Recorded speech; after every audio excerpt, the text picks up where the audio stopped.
Kunta Kinte was a Gambian man who was born around 1767, enslaved and taken to the Americas, where he died around 1822. The African-American Alex Haley produced a film called Roots. And in Roots, he dramatizes the life of a young man uprooted from Jufure village in what is now known as the Gambia, Kunta Kinte. And they take Kunta Kinte to the United States of America. When they take Kunta Kinte to the United States of America, the first thing that they do to him is to beat him up, that he may change his name.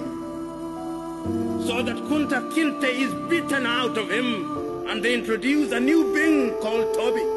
Welcome to the Gambia. I'm on an adventure today to go visit Kunta Kinte Island. If anybody ever saw the movies Roots, then you know who Kunta Kinte is. West Africa is considered the slave coast. There is more than just Elmina Castle in Ghana. There are many points of no return, and there are many remnants of the slave trade. And today, I'm going to head out to Kunta Kinte Island to get a look at what is originally called St. James Island. It was used as part of the story of Roots as the place that Kunta Kinte was born.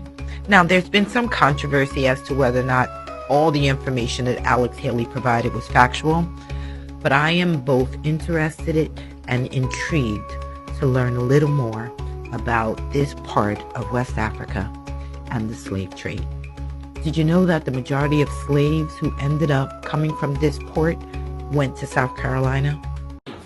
8th generation from Kunta Kinte. What's your name? Mariama. Mariama. Aya Mariama Fofana. Okay. You? My name's Jamila. Your name? Jamila. Jamiria. No, Jamila. Jamil. Yeah. We hired our writers. Alex went down. He liked to write on steamers and go on boat trips and steamers and kind of romantic, and lock himself up. And he was writing the book. And as he wrote the book, he would send us copies. And Bill Blinn and Ernie Kanoy and a bunch of the guys who were writing it started on the scripts. We had 4 script writers. That's different than they did today. When one script writer writes the whole thing, we had multi-script writers write the screenplays. And so many people were involved in writing the series, and we wanted there to be more black writers, which David did. He has that kind of sensibility too. Let me just say this. I will say this here, and Alex Haley said it before, so I can repeat it. I'm not afraid to repeat it. When we did Roots, Alex Haley did not want a black writer to write any of the episodes. Now you say, that's shocking, right? Shocking. He said, well, can you tell me honestly, David, that one of the 4 writers you're going to have the show is one of the 4 best writers of all of television? I said, no, I can't tell you. And number 2, he said, I'm afraid that if a black writer is associated with this show, he's going to give his point of view of how this should be. And I don't want his point of view, I want my point of view. You're about to see the slave castle where they had Kunta Kinte held at. They were saying that he was aggressive, he was fighting, he was stubborn. And it kind of lines up with, what you've seen in the show Roots. Remember, they whipped him to try to get him to change his name, and he refused to. So he had that stubborn mentality on the show, which kind of, lines up with what you're about to see right here. Because they describing him the same way, the same character as he was on the show. They said they had to put shackles on him and everything because he was too aggressive. He was someone who always stood up for himself.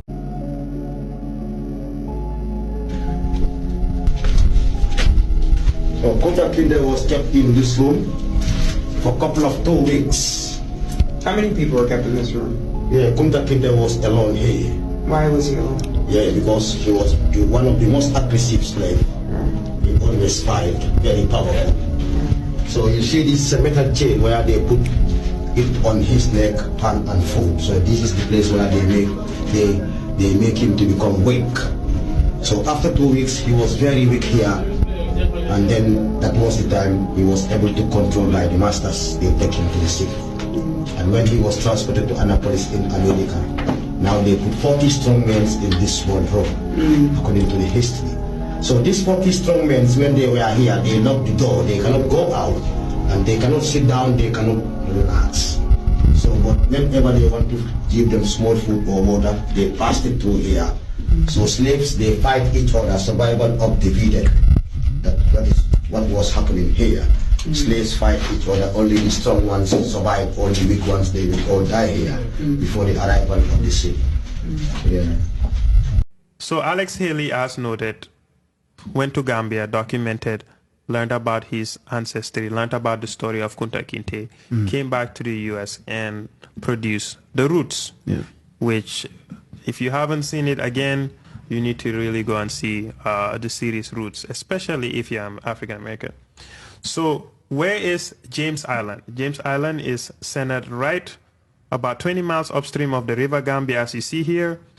So here I wanted to go see how the colonizers did it. It was a beautiful morning.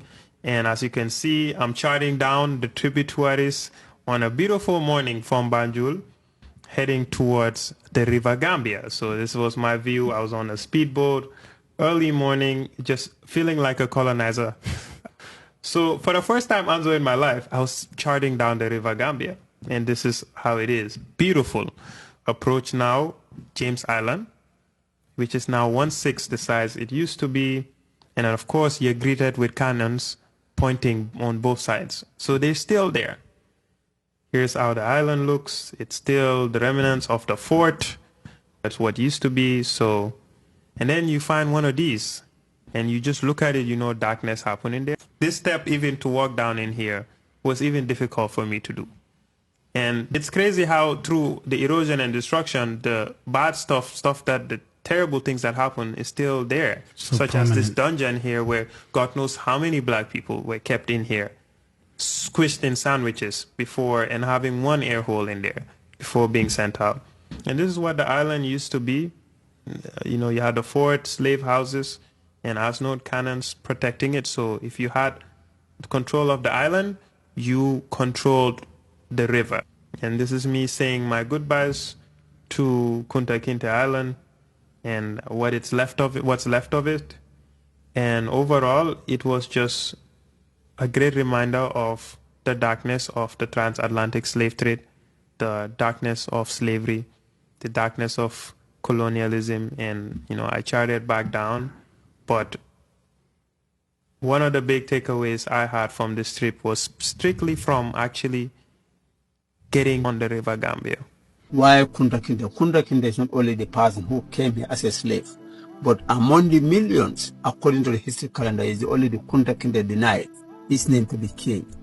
Because the time of the trade, the more they get the slave, they change their name to the European name, so then they can easily forget identity. That's why the Kunta Kinte was caught from San Domingo. San Domingo is in the mainland. And the time Kunta was caught, they transported him here for 2 weeks, because they used this island as a holding site.